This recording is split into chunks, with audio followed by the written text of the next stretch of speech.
Terima kasih yang bahagia Ustaz Rujhan di atas kupasan awal tentang persoalan cinta. Dengan ayat-ayat cinta yang power tadi, rasa-rasa kita agak terpegun juga mendengarkan ayat-ayat power, ayat-ayat cinta Ustaz Rujhan tadi. Yang jelas kepada kita hadirin dan hadirat sekalian, persoalan cinta ini disebut tadi adalah sejagat. Tak kira kecil, tak kira besar, orang miskin, orang kaya, pelbagai peringkat umur, dicampakkan oleh Allah Subhanahu Wa Taala perasaan ini, dan ianya menjadi suatu tanggungjawab bagi kita, terutama bagi umat Islam sebagai orang yang beriman kepada Allah dan Rasulnya. Bagaimana kita perlu mengendalikan ianya supaya ianya berada dalam keadaan yang selari dengan kehendak hukum syarak. Baik, memang benar sebagaimana disebutkan oleh Ustaz Rujhan tadi. Saya ambil suatu pendapat dalam syair Jalaluddin Rumi pernah menyebutkan, kerana cinta duri jadi mawar, cuka jadi anggur yang segar. Allah, begitu besarnya penangan cinta, betapa hebatnya penangan cinta. Dan persoalan cinta ini, perkataan al-hub ini, tuan-tuan dan puan sekalian, dalam Al-Quranul Karim kalau kita buka tuan-tuan, lebih 80 kali diperkatakan. Kalau kita buka Mu'jam Mufahras lil Alfazul Quran, lebih 80 kali kalimah ini, persoalan ini diperkatakan dalam Al-Quranul Karim, yang menjelaskan kepada kita bahawa betapa pentingnya, betapa besarnya isu sebagaimana yang dijelaskan oleh yang bahagia Ustaz Rujhan. Baik, saya nak pergi yang kedua pada panel kita yang kedua pada malam ini, kesinambungan daripada penjelasan tentang erti cinta tadi. Baik, kita melihat pada zaman sekarang ini, kita melihat senario semasa yang berlaku dalam masyarakat kita pada hari ini. Golongan yang paling hampir, yang sering kali dikaitkan dengan persoalan cinta ini, kebiasaannya golongan muda-mudi. Dia kata demo orang muda ni bukan main cinta. Orang muda saja biasanya dikaitkan dengan persoalan cinta ini. Dan pada malam ini kita nak kepada yang bahagia Ustaz Hamdan, yang mana sebahagian besar daripada audien kita pada malam ini terdiri daripada muda dan mudi kita.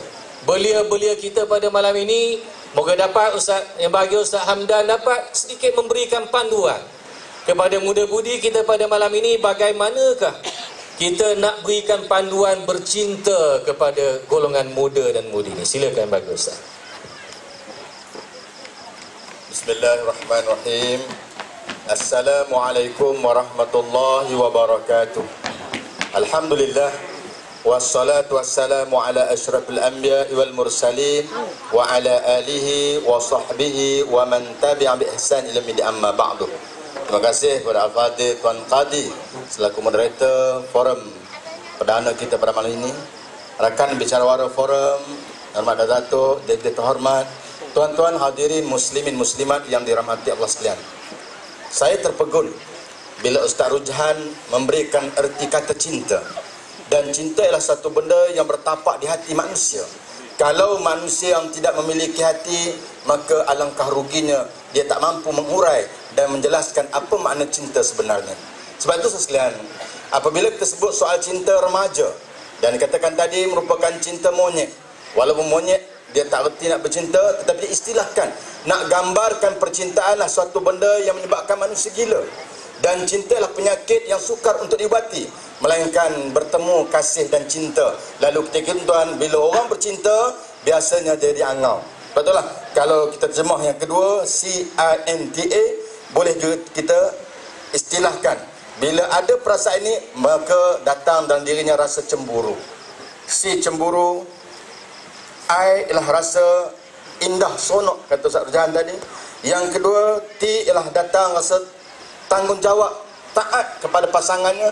Dan yang ketiga, N, A ialah jadi angau. Ni saya nak bawa tuan-tuan melihat, biasanya kalau orang bercinta ni lain bila dah kahwin. Waktu tengah bercinta tuan-tuan, biasanya pasangan remaja lah, ingat zaman-zaman kita dulu lah, kalau orang tengah bercinta, dia tak akan buat sesuatu benda yang tak elok, suatu benda yang rasa rugi kalau menjatuhkan maruah dirinya ke depan kekasih. Kalau nak terkentut tu biasanya bayar 30 sen. Masuk tandas awam, lepas dalam tandas baru jumpa kekasih. Kalau naik kereta, andai katalah terlepas, baru Masya Allah. Dan bila mak awak kata I'm sorry terkentut, pak awak kata apa? Never mind, I like it. Dia lain bunyinya. Tapi bila dah kahwin, Masya Allah tuan-tuan, kadang-kadang suami tengah baca surat khabar, isteri lalu belakang suami, depan suami, dia boleh bagi 6 harkat. Nak membayangkan tuan-tuan, kalau waktu dalam bercinta apa segalanya, maka menjadi suatu yang menggembira, menyeronokkan. Dan ada orang tuan-tuan tadi, kalau dalam kereta terlepas, terkentut tak apa, suka. Tetapi bila kahwin, tiba-tiba pasangan terkentutlah dalam gebor, isteri terkentutlah gebor tuan-tuan, talak 3 baginya. Ini bezanya. Nak membayangkan cinta tuan-tuan adalah pengorbanan. Bagaimana manusia yang berkorban kepada pasangan, dia akan buat segala-galanya mengikut apa kehendak dan kemauan pasangannya. Ini nampak tuan-tuan, kadang-kadang kalau berjalan bersama tersepaklah batu. Bila kekasih tersepak batu, maka power terus menekam, pegang kaki yang sakit dan kata marah ke JKR, ni apa JKR ni, jalan tak siap. Tapi bila dah kahwin tuan-tuan, isteri dukung anak, mengandung lagi, hak cebek lagi, kemudian tersepak batu. Bila nampak isteri sepak batu, suami kata, tak nampak ke batu tu? Lain tuan-tuan. Nak gambarkan, saya nak kaitkan sikit lah. Pengorbanan yang pertama orang bercinta tuan, dia sanggup meletakkan nilai. Dengan percintaan, bagaimana dia mampu membangunkan dirinya menjadi orang yang dapat perhatian. Dengan pengorbanan yang pertama tuan-tuan, orang yang bercinta, dia mampu menjadikan dirinya supaya sentiasa dimanjai dan dihargai. Tadi Ustaz sebut tadi, bagaimana kalau orang bercinta tuan-tuan bercakap dengan suara ni, Masya Allah, kalau boleh berjam-jam dengan telefon, meleleh tek telinga ni. Dan bila sampai masa dah kahwin tuan-tuan, bila kekasih masih cinta, awak cakaplah, saya suka dengar awak cakaplah. Tapi bila dah kahwin, bila isteri cakap, diam, tidak apa tampar kan. Tak suka dengar suara isteri. Tuan-tuan sekalian, baik, dalam konteks remaja hari ini kita kaitkan, sebut cinta yang suci adalah bagaimana kita meletakkan nilai. Apabila manusia dalam hubungan Allah Subhanahu Wa Taala, kalau dia cinta kepada seseorang itu atau kepada orang lain, mesti berasas kenapa tuan? Kerana cinta Allah. Sebab itulah CINTA juga boleh terjemahkan, C ialah bagaimana cara hidup kita ikut Nabi, taat Allah.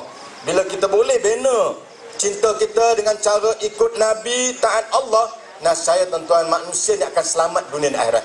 Tapi kalau dalam hidup kita meletakkan nilai cinta sebagai suatu benda yang besar, kita lupa dalam hidup kita bahawa manusia ini Allah uji dengan berbagai ujian. Ada orang tuan-tuan, waktu tengah bercinta segala-galanya indah. Saya selalulah bila mengadakan bersama dengan rakan-rakan mengendalikan kursus pra-perkahwinan, tengok yang datang kursus orang tengah bercinta ni lain tuan-tuan. Turun keretanya, pegang tangan, baru berkursus. Kadang-kadang tengok yang pakwanya Allah handsome-nya, makwanya sederhana je. Kadang-kadang tengok makwa lawa sangat, tengok power lah. Kita fikir kenapalah makwa pilih balok gini rupanya. Dan ada juga tuan-tuan tengok makwa cantik sungguh, macam ikan duyung, lawa sungguh. Tengok powernya lah macam siput sedut. Tapi tuan-tuan, kerana perasaan cinta dalaman, maka dia akan menutup ruang. Sebab itulah cinta ini orang gila. Bila gila tuan-tuan jadi angau. Dan bila angau tuan-tuan dia tak nampak, kadang-kadang sanggup tinggalkan mak ayah, tinggalkan keluarga demi kerana mempertaruhkan cinta kepada kasih. Ini salah. Sebab itulah kalau kita letakkan ketaatan kepada Allah, maka asal tuan-tuan nak cari kehidupan berkat dunia, mesti bermula cari redha mak dan ayah. Bila dapat redha mak, redha ayah, maka insya-Allah tuan-tuan dia akan dapat redha Allah. Ini yang pertama. Yang kedua, tengok tuan-tuan orang bercinta. Biasanya orang bercinta ni dia lain. Kehidupannya sentiasa berada keindahan. Kalau naik motor, tengok anak-anak remaja hari ni, contoh ya, kalau mereka menaiki kenderaan, kadang-kadang saja pilih motor hak congek tu, menonggeng je. Kita tengok tuan-tuan kadang-kadang pakaiannya Masya Allah adalah ketat, mampak, bulat, sampai nampak bukit goh dia. Kan? Hak menonggeng tu, londeh seluar tu, sampai nampak lurah gilut dia. Kalau kita tengok tuan-tuan, sonoknya orang cinta dilupa dunia sekitarnya. Dan inilah gambaran tuan-tuan sampai peringkat kerana pengorbanan tadi, kerana keindahan dia, lalu dia sanggup menyerahkan jiwa raga. Maka tak heran depan kita tuan, kalau dia letakkan nilai ini semata-mata, maka berlakunya sumbangan, perkara sumbang, berlakunya zina dan sebagainya. Bila mengandung dapat anak, maka anak hantar ke mana tuan? Kalau ada iman lagi, dia hantar ke masjid. Dia hantar ke masjid, tulis nota pula. Tok Imam, tolong jadikan anak yang soleh. Kepala otak dia. Dia suruh Tok Imam, dah dia buat silap, dia suruh Tok Imam didik anak jadi anak yang soleh. Nak gambar tuan, kalau cinta takkan kenapa? Kerana mencari keindahan dalam kehidupan untuk mencari redha Allah Ta'ala, maka manusia ni dia akan letakkan percintaan yang suci bila selepas adanya akad perkahwinan. Bila sebut aku terimalah nikahnya, saat itu tuan, nak tonggeng langgang lawan silakan. Islam tak larang. Tetapi kalau kita letakkan cinta, pengorbanan, menyerah jiwa dan raga sebelum perkahwinan, maka di situ ada kesongsangan. Dan bila berlaku kesongsangan, dia akan berlaku kemaksiatan. Bila berlaku maksiat, nasihat tuan akan berlaku kerosakan dan berlaku kemungkaran dalam masyarakat. Maka tengok bagaimana bila manusia dah berlaku mungkar, maka dia akan berkait dengan kejahatan yang lain. Hari ini tuan, kita cukup bimbang dengan kejahatan manusia yang tak ada iman. Sebab Allah sebut apa tuan? Walaqad zara'na li jahannama katsiran minal jin wal ins lahum qulubun la yafqahuna biha wa lahum a'yun la yubsiruna biha wa lahum azanu la yasma'una biha ulaika kal an'am bal hum adall ulaika humul ghafilun. Dalam ayat ini tuan, Allah sebut apa? Kebanyakan penghuni neraka jahanam siapa tuan? Ialah jin dan manusia. Kalaulah manusia ni boleh bercinta dengan jin tuan-tuan, tak tahulah macam mana rupa kita. Walaupun tak nampak makhluk nama jin, hari ni ada orang kata dia mengandung sebab kahwin, sebab cinta dengan jin. Ni pelik ni. Dan kenapa jin dan manusia ni menjadi penghuni neraka jahanam? Kerana mereka yang Allah berikan hati tak nampak tanda kewujudan kebesaran. Bahawa setiap anggota nikmat Allah berikan bagi kita tuan, bagaimana kita dapat rasa syukur kepada Allah Ta'ala. Cinta merupakan nikmat. Lalu kalau kita mendapat nikmat cinta ini, kita mesti menggariskan kepada nilai mensyukuri atau berterima kasih dengan nikmat kepada Allah Ta'ala. Tapi kalau manusia salah guna, ini tuan, ada hati hanya melihat nilai dunia, lupa melihat tanda kewujudan, bagaimana anugerah nikmat cinta yang Allah kurniakan kepada kita, lalu mereka mensasarkan untuk kepentingan dunia, mereka tak takut akhirat. Dan begitulah ada mata melihat, dia tak nampak tanda-tanda kerosakan, kehancuran kerana pengorbanan yang salah dalam melakukan cinta. Dan akhir tuan, inilah yang Allah gambarkan kebanyakan penghuni neraka jahanam Allah, kerana ada hati-hati mati, ada mata-mata buta, ada telinga tak dengar nasihat, lalu mereka ni akan menjadi penghuni neraka jahanam Ta'ala. Dan akhir tuan, orang begini ya Allah tamsilkan, Allah bandingkan seperti ulaika kal an'am. Binatang pun tuan tahu. Sebab itulah kalau tengok dalam banyak binatang tuan-tuan, binatang yang paling cemburu, yang sukar untuk kita tengok bagaimana bila dah dia bercinta, ada pasangan dia takkan suka ubah pasangan, ialah burung merpati dan juga ayam katik Ustaz. Kalau tengok ayam katik tuan-tuan, dia merupakan yang sangat setia dengan pasangan. Tapi manusia dia beza. Kalaulah manusia tak reti arti setia, tak reti arti berkorban, maka tengok bagaimana mereka akan menjadi hancur dalam kehidupan. Sebab itulah saya mencadangkan, kalau boleh tuan-tuan, dalam percintaan ini kita pupuk bila selepas ada ikatan perkahwinan. Kalau boleh sebelum kahwin ni boleh kita menaruh hati, tapi belum lagi erti kita menaruh atau menanamkan cinta, benih-benih cinta yang besar atau subur ketika dalam waktu remaja. Kalau boleh bila kahwin nanti tanamlah, suburlah benih cinta, insya-Allah dia akan dapat rahmat dan kasih Allah Ta'ala. Wallahu a'lam.